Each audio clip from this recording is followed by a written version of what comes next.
আমি আজকে খুবই আনন্দিত এবং গর্বিত।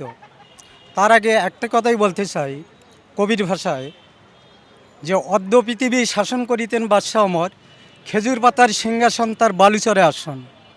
এই ইসলামিক মূল্যবোধ থেকে আমাদের জামাতের যত প্রার্থী এবং জামাতের আমির এই ইসলামিক মূল্যবোধের ওপর বিশ্বাস হয়ে তারা আজকে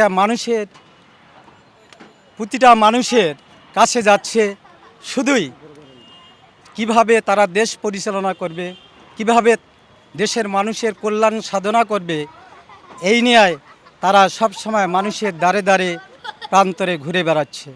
আমি এতটুকুই বলবো একজন সাধারণ ক্ষুদ্র মানুষ হিসেবে, যে ইসলামিক মূল্যবোধে যারা বিশ্বাসী, জামাতি ইসলামীর নেতাদের মতো মানুষের ভিতরে যে মূল্যবোধ, তাদের ভিতরে যে ব্যক্তিত্ব, নৈতিকতা এবং মনুষ্যত্ববোধ, এই বোধের আলোকে বাংলাদেশের সমস্ত মানুষ আজকে জামাতি ইসলামকে এক ডাকে এক বাক্যে সাড়া দেওয়ার দরকার।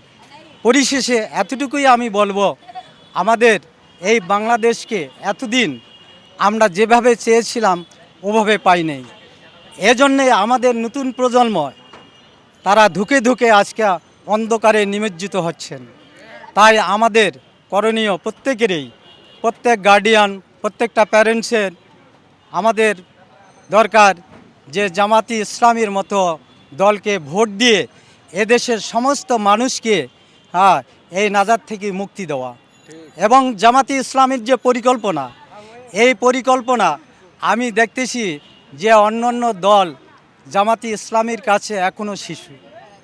তাদের এই দীর্ঘমেয়াদী মাস্টার প্ল্যানিং পরিকল্পনা, এই পরিকল্পনা যদি বাস্তবায়ন হয়, এর সুফল আমরা রাস্তার ভিখারি থেকে আরম্ভ করে উপর লেভেলের প্রত্যেকটা মানুষ আমরা এই সুফল অর্জন করব।